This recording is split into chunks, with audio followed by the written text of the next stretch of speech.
so this is issue 2 of Cyberpunk Chrome. Yeah, pretty good one. So last time we saw, they were trying to get the witch. I think I don't know what they call her, the witch. Anyway, it turns out that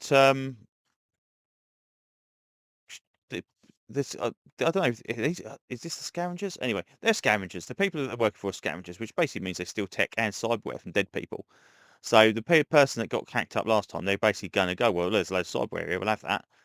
And it turns out they're using her as the lass with the air as basically a trick, to see what they can do. And hopefully they know she's going to get killed, pretty much, certainly. While they try and take down the witch. Unfortunately, her friends are kind of like overlooking her, and it's like, okay, right, I need to do something about this. Okay, I'm going to run out and sort that out. And the big guy goes, oh, I'm not going out there. It's not worth the bother. Unfortunately, he's the one that sees the witch first, and she's got some nano wire, and she managed to slice him into loads of pieces. And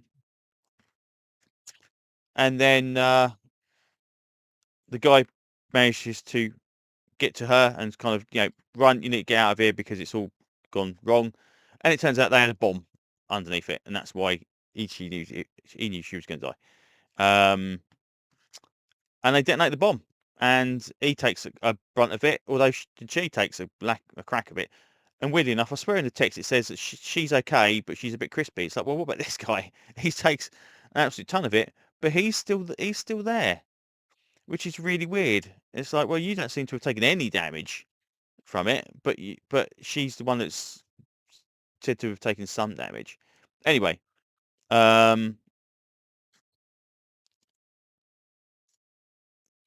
yeah, so they drag her off, and then they go like, oh well, she's nearly dead.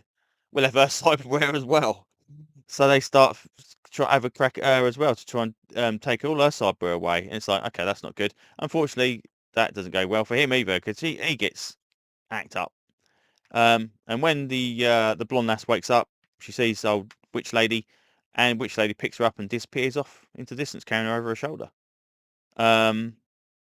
So yeah, so obviously she's not quite as cyber psycho as previously thought, and these scavengers are, I think quite in the rule book they kind of mention that, oh yeah, they go for. I think wouldn't have played them quite so mercenary, where it's literally like there's a dead guy and within 30 seconds they're on them to strip all the stuff out, even though there's like a massive threat going on. But make it, fair enough, that's fine.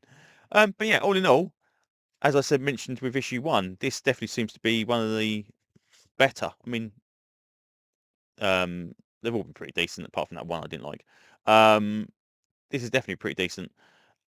It does also seem though it's a bi-monthly. It's every 2 months rather than every month, and it's only 4 issues, so this is going to take another 4 months to get completed. So we're not going to see this till June time, kind of done, which is really weird. So I don't quite know what that is because I would have hoped they got most of it done beforehand. Thankfully, I can remember what's happened in it, but that 2-month thing, always worried about momentum and keeping your story going and people actually remembering. Because if you leave it too long, people just go, "Oh, I can't know what's going on with this. I won't bother," and you forget about it. But we'll see. So, but all in all, a decent addition to the Cyberpunk storylines, that's for sure. So there you go. Anyway, I think that's pretty much all I can say about this one so far. So thanks for listening, and hopefully I will see you on another video very, very soon. Bye bye.